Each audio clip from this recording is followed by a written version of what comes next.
30년을 함께 산 남편이 남긴 건 이혼 서류와 빈 통장이었습니다. 여러분, 안녕하세요. 오늘 들려드릴 이야기는 정말 충격적인데요. 한 여성분의 실제 경험담입니다. 지금부터 차근차근 들려드릴게요. 이분을 수진 씨라고 부르겠습니다. 수진 씨는 올해 50 중반의 평범한 주부셨어요. 정말 성실하고 헌신적인 분이셨거든요. 매일 새벽 5시면 어김없이 일어나서 남편 도시락을 싸주셨습니다. 반찬도 정성스럽게 만들고 밥도 따뜻하게 데워서 보온통에 담아주셨어요. 여보, 도시락 챙겨가세요. 오늘도 힘내세요. 남편분은 중견회사의 과장님이셨는데요. 아침마다 정장을 차려입고 출근하시는 모습이 참 든든해 보였다고 해요. 수진 씨는 남편이 회사에서 인정받고 승진하기를 누구보다 간절히 바라셨거든요. 그런데 수진 씨의 희생은 거기서 끝나지 않았습니다. 시부모님 두 분 모두 연로하셔서 병원 다니시는 일이 잦았는데요. 시어머니께서는 무릎이 안 좋으셔서 거동이 불편하셨고, 시아버지께서는 당뇨가 있으셔서 정기적으로 병원에 가셔야 했어요. 며느리 고생이 많다. 시어머니께서 가끔 이렇게 말씀해 주시긴 했지만 사실 수진 씨가 모든 걸 혼자 감당하고 있었거든요. 병원 예약부터 시작해서 모시고 가기, 검사 결과 설명 듣기, 처방전 받아서 약국 가기까지. 정말 하루도 쉬는 날이 없었어요. 동네에서는 수진 씨 부부를 모범 부부라고 불렀습니다. 남편은 성실한 가장이고 아내는 헌신적인 주부라고 모두들 칭찬했어요. 실제로도 그래 보였거든요. 두 분이 함께 걸어가는 모습을 보면 정말 금슬 좋은 부부 같았어요. 하지만 최근 들어 뭔가 이상한 기운이 감돌기 시작했습니다.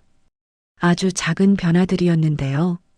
처음에는 수진 씨도 별거 아니라고 생각하셨어요. 먼저 남편의 외박이 잦아졌습니다. 회사 일이 바빠서 늦을 것 같아. 먼저 자. 이런 연락이 일주일에 2~3번씩 오기 시작했어요. 예전에는 아무리 바빠도 집에 들어와서 주무셨거든요. 수진 씨는 남편이 승진을 앞두고 있어서 그런가 보다 하고 이해하려고 노력했습니다. 그런데 더 이상한 건 휴대폰이었어요. 남편이 갑자기 휴대폰에 잠금을 걸기 시작한 거예요. 30년 동안 한 번도 그런 적이 없었는데 말이에요. 수진 씨가 궁금해서 물어봤더니요. 요즘 회사에서 보안 교육을 받아서 그래. 개인정보 보호 차원에서 잠금을 걸라고 하더라고. 그럴듯한 대답이었지만 뭔가 석연치 않았어요. 그리고 무엇보다 이상했던 건 카드 사용 내역이었습니다. 수진 씨는 한 달에 한 번씩 가계부를 정리하는 습관이 있으셨거든요. 그런데 최근 몇 달 사이에 처음 보는 가게들이 많이 나타났어요. 고급 카페, 명품 브랜드 매장, 플라워샵 같은 곳들이요. 여보, 이 카페는 어디예요? 꽃집에서는 뭘 사신 거고요? 아, 그거 회사 동료 생일이라서 선물 좀 사줬어. 카페는 거래처 미팅 때문에 갔고 남편의 대답은 항상 그럴듯했어요. 하지만 수진 씨 마음 어딘가에는 작은 의문이 자리 잡기 시작했습니다. 정말 작은 균열이었어요. 하지만 그 균열은 조용히 그리고 확실히 수진 씨 마음 깊숙이 스며들고 있었거든요.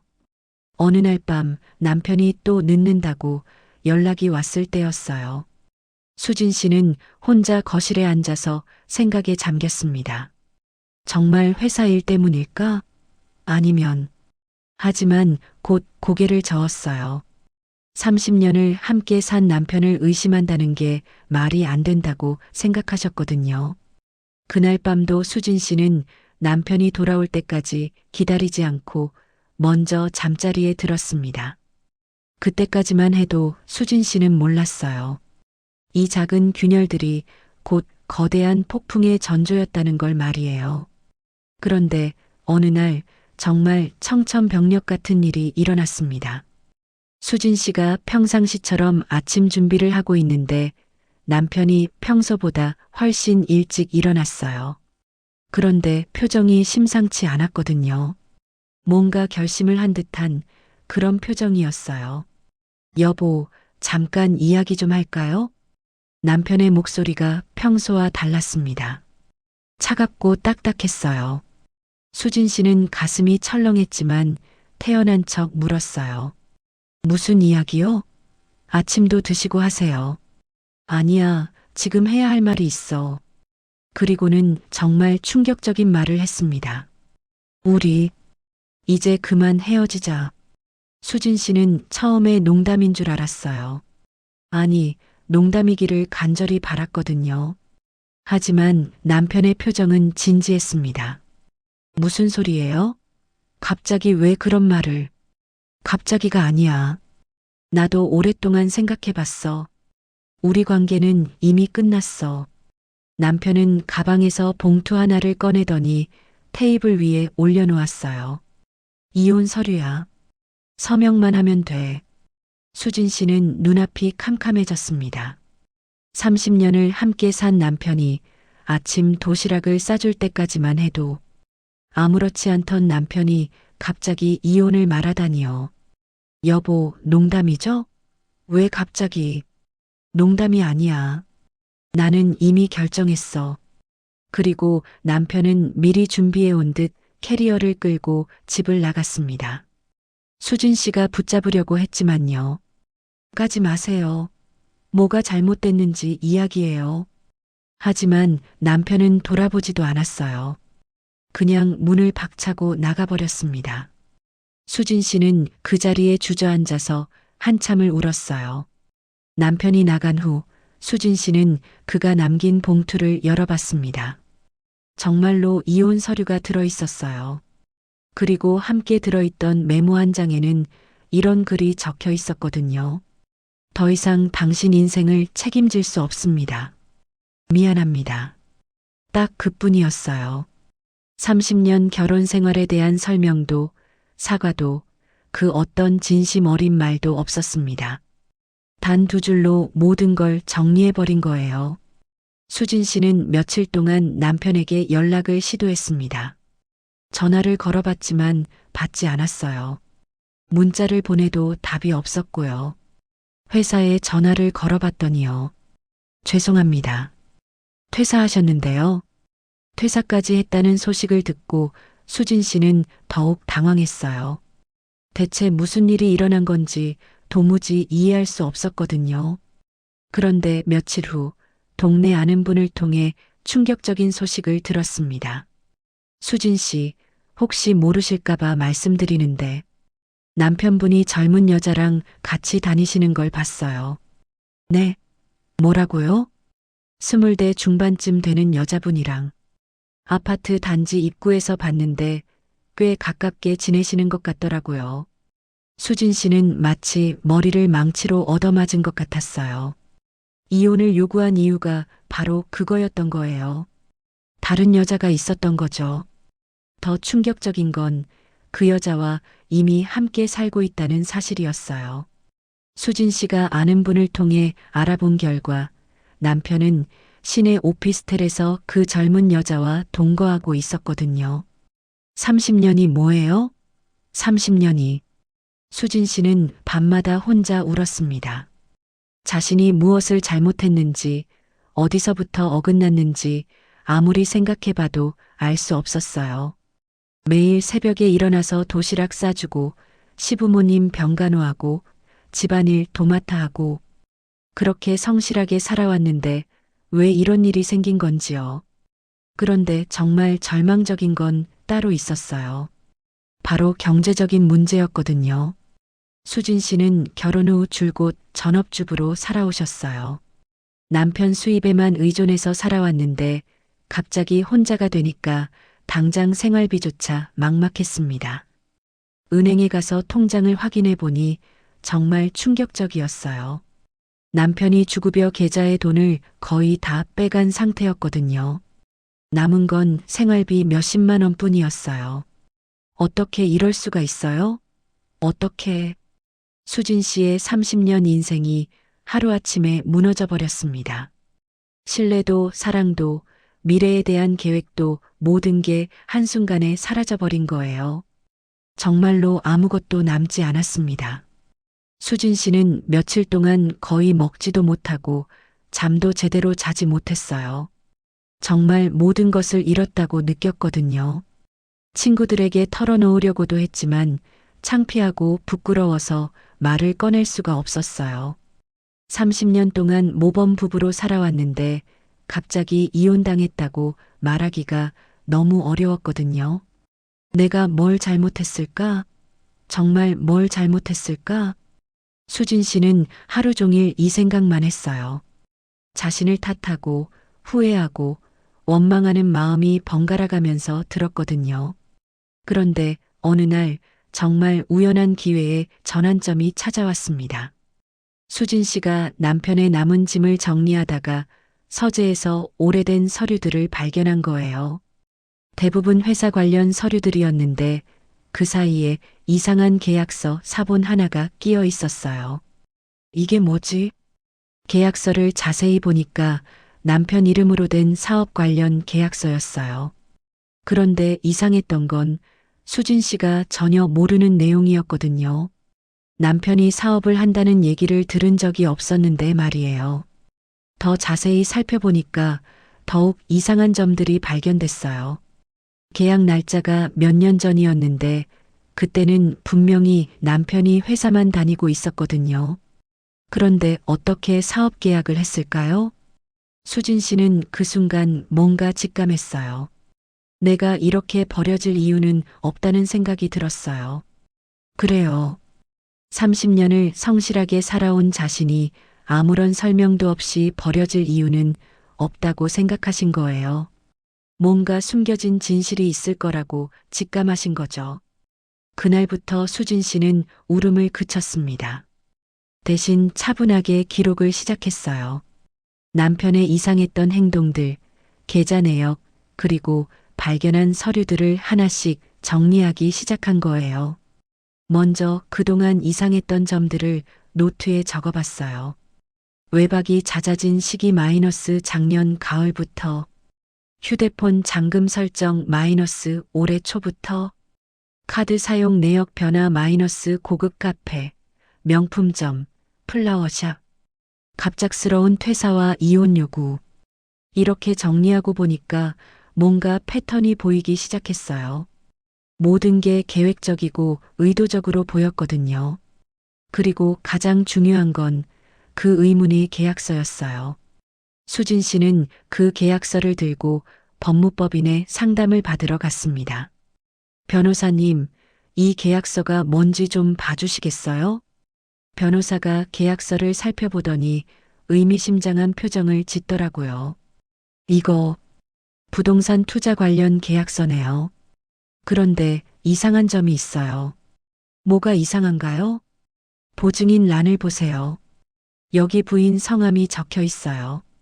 부인께서 연대보증을 서신 걸로 되어 있는데 기억나세요? 수진 씨는 깜짝 놀랐어요. 자신은 그런 보증을 선 기억이 전혀 없었거든요. 아니요, 저는 그런 적 없어요. 전혀 모르는 일이에요. 그렇다면 이건 문제가 있을 수 있어요. 한번 자세히 조사해 봐야겠네요.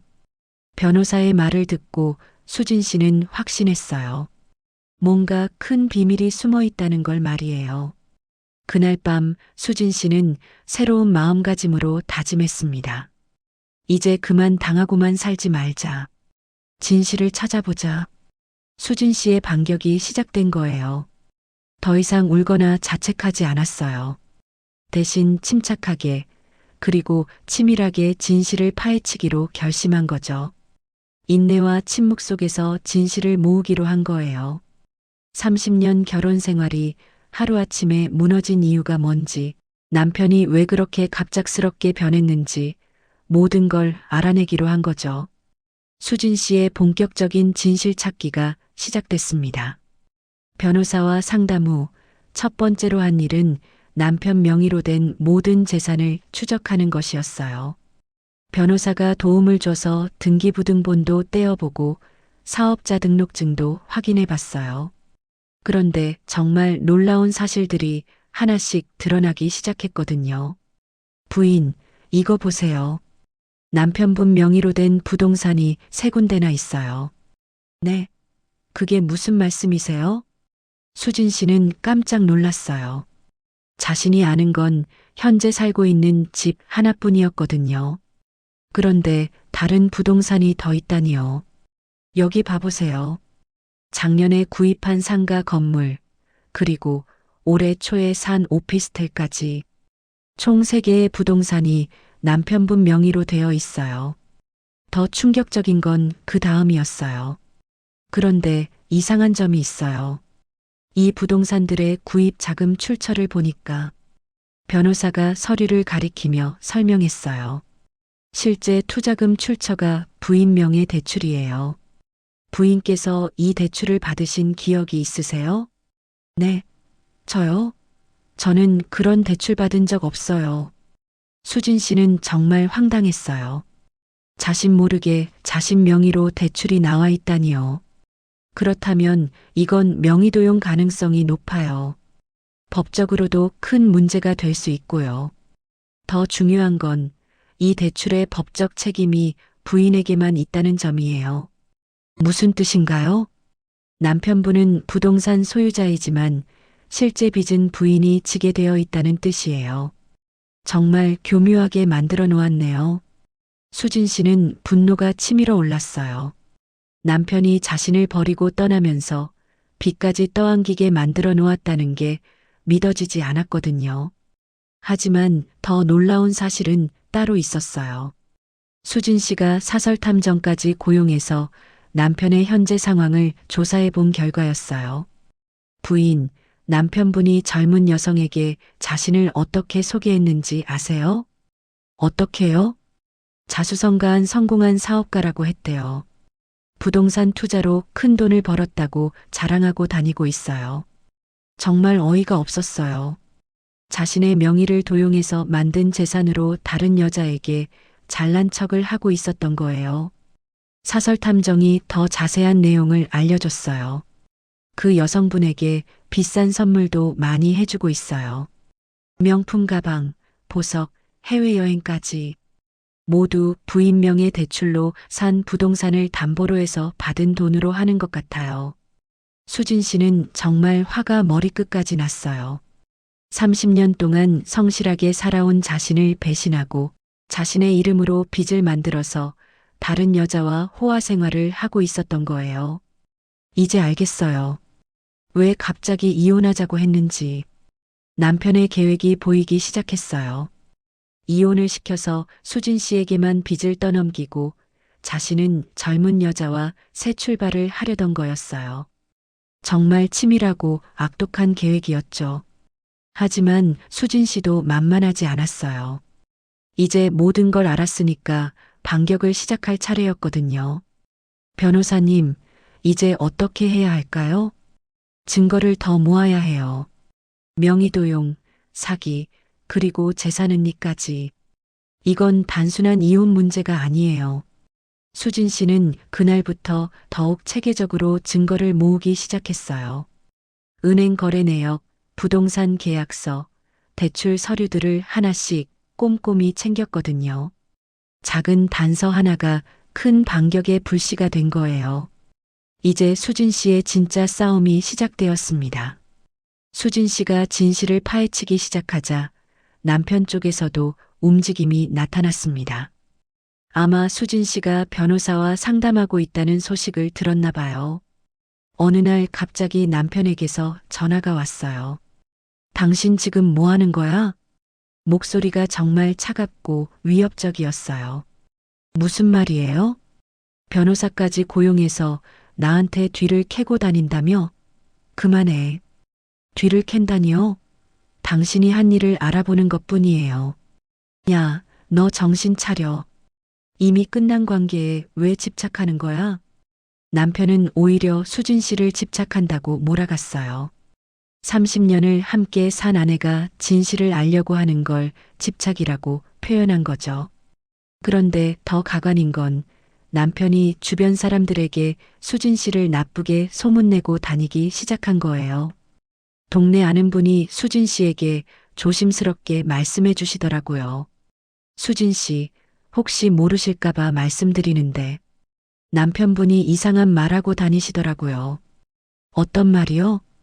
집착이 너무 심해서 헤어질 수밖에 없었다고. 그리고 성격이 원래 의처증이 심했다고. 그런 말들을요. 수진 씨는 정말 황당했어요. 자신이 언제 의처증이 있었나요? 30년 동안 한 번도 남편을 의심한 적이 없었는데 말이에요.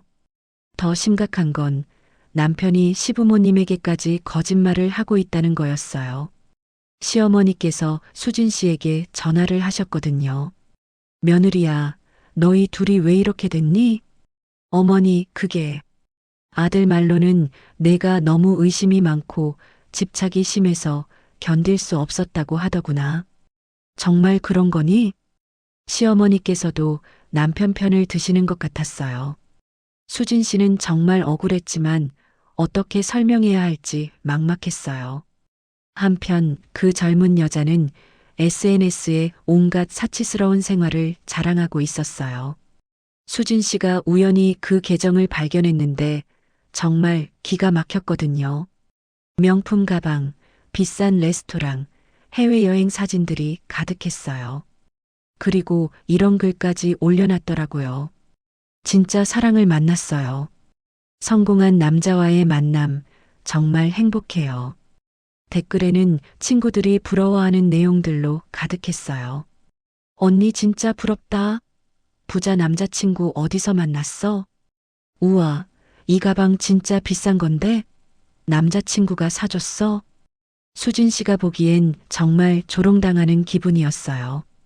자신의 이름으로 만든 빚으로 저렇게 호화 생활을 하고 있다니요. 더 가관인 건 그 여자가 수진 씨 존재를 아는 것 같았어요. 어느 날 이런 글을 올렸거든요.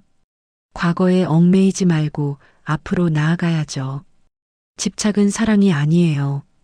이건 명백히 수진 씨를 겨냥한 글이었어요. 정말 화가 머리끝까지 났어요. 주변에서는 수진 씨를 이상하게 보는 시선들이 늘어났어요. 남편이 퍼뜨린 소문 때문에 수진 씨가 마치 문제가 있는 사람처럼 여겨지기 시작한 거예요. 마트에서도 동네에서도 사람들이 수진 씨를 보는 눈이 달라졌어요. 수군거리는 소리도 들렸고요. 저 사람이 집착 때문에 이혼당했다던 그 사람이야? 아, 그래. 겉보기엔 얌전해 보이는데. 수진 씨는 정말 억울했어요. 아무 잘못도 없이 가해자가 되어버린 거예요.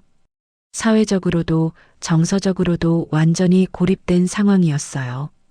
그런데 이때가 시청자들 입장에서는 정말 분노가 치밀어 오르는 순간이었을 거예요. 착한 사람이 억울한 일을 당하고 나쁜 사람들은 오히려 잘 나가고 있으니까 말이에요. 하지만 수진 씨는 포기하지 않았어요. 오히려 더 단단해졌어요. 이렇게 당하고만 있을 순 없어. 반드시 진실을 밝혀내겠어. 감정이 최고조에 달했을 때 수진 씨의 진짜 반격이 시작되었습니다. 드디어 수진 씨가 결정적인 선택을 할 때가 왔습니다. 몇 달 동안 모은 증거들을 가지고 본격적인 법적 대응에 나선 거예요. 변호사와 함께 준비한 자료는 정말 방대했어요. 그동안 수진 씨가 얼마나 치밀하게 준비했는지 알 수 있었거든요. 변호사님, 이제 시작해봐요. 네, 이 정도면 충분해요. 명의도용, 사기, 재산은닉. 모든 증거가 다 있어요. 첫 번째로 제출한 건 명의도용 관련 증거였어요. 수진 씨 명의로 나온 대출들이 모두 남편이 임의로 처리한 것이라는 증명이었거든요. 부인께서 이 대출 서류에 직접 서명하신 적이 있나요? 없어요. 한 번도 본 적이 없는 서류들이에요. 그렇다면 이건 명백한 위조입니다. 은행에서 확인한 결과 수진 씨의 서명이 위조된 게 확실했어요. 필체 감정을 받아보니까 완전히 다른 사람이 쓴 거였거든요. 두 번째는 남편의 이중 계약 문제였어요. 회사에 다니면서 동시에 사업을 하고 있었는데 회사에는 이 사실을 숨기고 있었거든요. 이것도 계약 위반이었어요. 세 번째는 가장 결정적인 증거였어요. 남편이 숨겨놓은 계좌들이었거든요. 이 계좌들을 보세요. 부인명의 대출금이 모두 여기로 들어와 있어요. 정말 교묘하게 만들어 놨더라고요. 자신 명의가 아닌 다른 사람 명의로 계좌를 만들어서 돈을 빼돌린 거예요. 그리고 이 계좌에서 나간 돈들의 사용처를 보세요. 명품점, 호화 레스토랑, 여행사. 모두 그 젊은 여성과의 만남에 사용된 거예요. 재판이 시작되자 정말 놀라운 사실들이 하나씩 드러나기 시작했습니다. 남편은 처음에는 시치미를 떼고 있었어요. 그런 일은 없었습니다. 모든 재산은 제가 정당하게 번 거예요. 하지만 증거들이 나오기 시작하자 태도가 달라졌어요. 네, 아내 명의를 사용한 건 맞습니다. 하지만 이혼을 전제로 한 거였고 변명을 하기 시작했지만 이미 늦었어요. 재판 과정에서 가장 충격적인 사실이 드러났어요. 남편의 사업 성공이라는 게 모두 거짓이었던 거예요. 피고인의 실제 사업 실적을 보면 수익은 거의 없었습니다. 그런데 어떻게 이렇게 많은 부동산을 구입할 수 있었을까요? 검사가 날카롭게 지적했어요. 모든 자금이 원고 명의 대출에서 나온 것입니다. 즉, 피고인의 사업 성공은 완전한 허구였습니다. 이 말을 듣고 법정에 있던 모든 사람들이 깜짝 놀랐어요. 남편이 그 젊은 여자에게 자랑하던 성공 스토리가 모두 가짜였던 거예요. 더 놀라운 건 남편이 탈세도 하고 있었다는 거였어요. 이 계좌들은 모두 세무서에 신고되지 않은 계좌들입니다. 탈세 혐의도 있어요. 판사도 이 사실들을 듣고 놀라는 표정이었어요. 피고인, 이 모든 게 사실입니까? 남편은 더 이상 변명할 수 없었어요. 모든 증거가 명확했거든요. 그때 수진 씨는 정말 후련했어요. 그동안의 억울함이 조금씩 풀리는 기분이었거든요. 진실은 반드시 밝혀진다는 걸 느꼈어요. 재판부는 명확한 판단을 내렸어요. 피고인의 행위는 명의도용, 사기, 탈세에 해당합니다. 원고에게 모든 손해를 배상해야 합니다. 판이 완전히 뒤집히기 시작한 거예요. 그동안 수진 씨를 집착한다고 비난하던 사람들도 이제 진실을 알게 되었거든요. 하지만 이건 시작에 불과했어요. 더 큰 반전이 기다리고 있었거든요. 재판이 진행되면서 더욱 충격적인 진실들이 드러나기 시작했습니다. 수진 씨도 몰랐던 정말 놀라운 사실들이었어요. 사설 탐정이 추가로 조사한 결과를 가져왔는데 그 내용을 듣고 수진 씨는 정말 기절할 뻔했어요. 부인, 그 젊은 여성에 대해서 더 자세히 알아봤는데요. 뭘 알아보셨는데요? 이 여성이 처음이 아니에요. 네, 무슨 말씀이세요? 남편분이 첫 번째 피해자가 아니라는 뜻이에요. 사설 탐정이 보여준 자료는 정말 충격적이었어요. 그 젊은 여자가 지난 몇 년 동안 여러 남성들을 상대로 똑같은 수법을 쓰고 있었던 거예요. 이 여성의 실명은 김미래라고 하는데요. 지난 3년 동안 최소 5명의 남성과 비슷한 관계를 맺었어요. 자료를 보니까 정말 치밀한 계획이었어요. 김미래는 항상 기혼남, 특히 중년에 성공한 남성들을 타겟으로 했거든요. 패턴이 완전히 똑같아요. 처음에는 사랑하는 척하면서 접근해서 나중에는 투자 명목으로 돈을 빼내는 거예요. 더 놀라운 건 김미래가 이미 투자 사기로 수사를 받고 있었다는 사실이었어요. 경찰 조사 결과 이 여성은 전문적인 사기꾼이에요. 로맨스 스캠이라고 부르는 수법을 쓰고 있었어요. 수진 씨는 정말 어이가 없었어요. 남편이 사랑에 빠져서 자신을 버렸다고 생각했는데 알고 보니까 사기를 당하고 있었던 거예요. 그럼 남편이 피해자라는 말씀인가요? 그런 셈이죠. 하지만 부인에게 한 일은 변명할 수 없어요. 사기를 당했다고 해서 명의도용이 정당화되는 건 아니니까요. 더 자세한 진실이 드러났어요. 김미래는 남편에게 투자 기회가 있다고 속여서 돈을 계속 요구했던 거예요. 오빠, 정말 확실한 투자처가 있어요. 우리 미래를 위해서 투자해봐요. 하지만 나한테는 그렇게 큰 돈이 없는데. 그럼 대출받아서라도. 나 오빠 믿고 있는데. 이런 식으로 남편을 설득해서 수진 씨 명의로 대출받게 만든 거였어요. 남편은 그 돈으로 김미래가 제안한 투자를 했는데 물론 모두 가짜 투자였거든요. 결국 투자금은 모두 김미래가 가져갔어요. 남편분은 완전히 속은 거죠. 수진 씨는 복잡한 기분이었어요. 한편으로는 남편도 피해자였구나 싶으면서도 다른 한편으로는 그래도 자신에게 한 일은 용서할 수 없었거든요. 재판장에서 이 사실들이 공개되자 분위기가 완전히 바뀌었어요. 피고인도 사실은 또 다른 피해자였다는 말입니까? 판사가 물어봤어요. 네, 하지만 그렇다고 해서 원고에게 한 행위가 정당화되는 건 아닙니다. 검사가 단호하게 말했어요. 사기를 당했다고 해서 아내 명의를 도용하고 아내에게 거짓말하고 이혼을 강요할 이유는 없습니다. 그때 남편이 처음으로 진실을 털어놨어요. 죄송합니다. 저도 사기를 당했다는 걸 뒤늦게 알았어요. 하지만 이미 너무 많은 빚을 져서 어떻게 해야 할지 몰랐어요. 그래서 아내에게 모든 책임을 떠넘기려 했던 건가요? 네. 정말 죄송합니다. 남편의 도망은 사랑 때문이 아니었어요. 자신이 저지른 실수를 숨기고 책임을 회피하려는 비겁한 선택이었던 거죠. 김미래는 이미 다른 사건으로 구속된 상태였어요. 수진 씨 남편 외에도 여러 피해자들이 더 있었거든요. 그럼 SNS에 올린 그 사치스러운 생활은 모두 다른 피해자들에게서 뜯어낸 돈으로 한 거예요. 정말 치밀한 사기꾼이었던 거죠. 수진 씨는 그 순간 정말 복잡한 감정이 들었어요. 분노와 허탈함이 동시에 밀려왔거든요. 그렇다고 이해하기는 어려웠어요.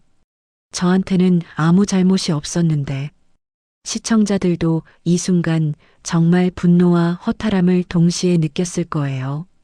나쁜 사람은 따로 있었는데 착한 사람끼리 서로 상처받은 상황이었으니까요.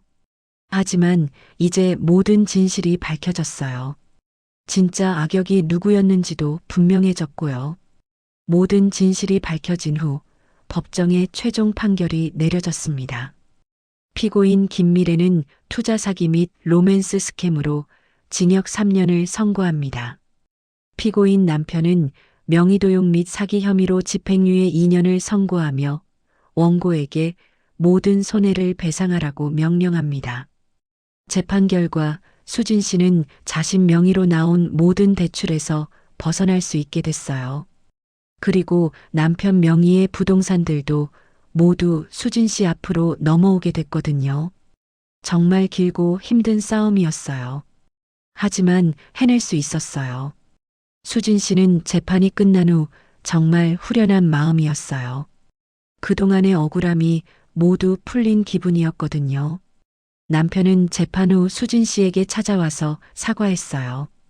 정말 미안해. 내가 너무 바보였어. 용서해 줄 수 없다는 거 알지만 이제 됐어요. 저도 새로운 시작을 하려고요. 수진 씨는 더 이상 원망하지 않았어요. 분노와 미움으로 살기보다는 새로운 인생을 시작하는 게 낫다고 생각했거든요. 김미래는 감옥에 가게 됐고 그동안 사치스러운 생활을 자랑하던 SNS 계정도 삭제됐어요. 진실이 밝혀지자 더 이상 자랑할 게 없었던 거죠. 수진 씨는 되찾은 재산으로 새로운 삶을 시작했어요. 먼저 그동안 고생한 시부모님께 효도를 다했어요. 남편이 저지른 일이었지만 시부모님께는 죄가 없었거든요. 어머니, 이제 병원비 걱정 안 하셔도 돼요. 며느리야, 정말 고생 많았다. 아들이 너에게 못할 짓을 했구나. 시어머니께서도 이제야 진실을 아시고 수진 씨에게 미안해 하셨어요. 수진 씨는 또한 작은 카페를 열었어요. 전부터 꿈꿔왔던 일이었거든요. 혼자서도 할 수 있다는 걸 보여주고 싶었어요. 카페는 정말 성공적이었어요. 수진 씨의 성실함과 정성을 아는 동네 분들이 많이 찾아주셨거든요. 그리고 무엇보다 수진 씨가 정말 행복해 하셨어요. 30년 만에 처음으로 제 이름으로 뭔가를 시작해 봤어요. 정말 뿌듯하더라고요. 한편 남편은 어떻게 됐을까요? 집행유예를 받았지만 사회적으로는 완전히 매장됐어요. 회사에서도 해고당했고 동네에서도 손가락질 받는 신세가 됐거든요. 자업자득이에요. 스스로 선택한 결과죠. 수진 씨는 담담하게 말했어요. 김미래의 다른 피해자들도 수진 씨의 사례를 보고 용기를 얻어서 재판을 진행했어요. 결국 김미래는 더 많은 죄목으로 형량이 늘어났고요. 몇 개월 후 수진 씨는 새로운 사람을 만났어요. 카페에 자주 오시는 단골 손님이셨는데 정말 신사적이고 따뜻한 분이었거든요. 이제 진짜 사랑이 뭔지 알 것 같아요. 수진 씨의 새로운 연인은 수진 씨의 과거를 모두 알고도 따뜻하게 받아주셨어요. 그리고 무엇보다 수진 씨를 있는 그대로 존중해 주셨거든요. 이제 수진 씨의 인생에는 정말 평화가 찾아왔어요. 자신의 이름으로 사는 삶, 누구에게도 의존하지 않는 독립적인 삶을 살고 있었거든요. 마지막으로 수진 씨가 하신 말씀이 정말 인상적이었어요. 30년을 버린 남자는 결국 자유를 얻지 못했고 버려진 여자는 비로소 자신을 되찾았습니다. 정말 완벽한 사이다 결말이었어요. 착한 사람은 행복해지고 나쁜 사람은 벌을 받고 모든 게 제자리를 찾았거든요. 그리고 가장 중요한 건 수진 씨가 이제 진짜 행복하다는 거예요. 억지로 참고 사는 삶이 아니라 당당하고 자유로운 삶을 살고 있으니까요. 여러분도 이런 억울한 일을 당하시면 절대 포기하지 마세요. 진실은 반드시 밝혀지고 정의는 승리한다는 걸 수진 씨가 보여주셨거든요. 구독과 좋아요, 댓글은 저에게 큰 힘이 됩니다.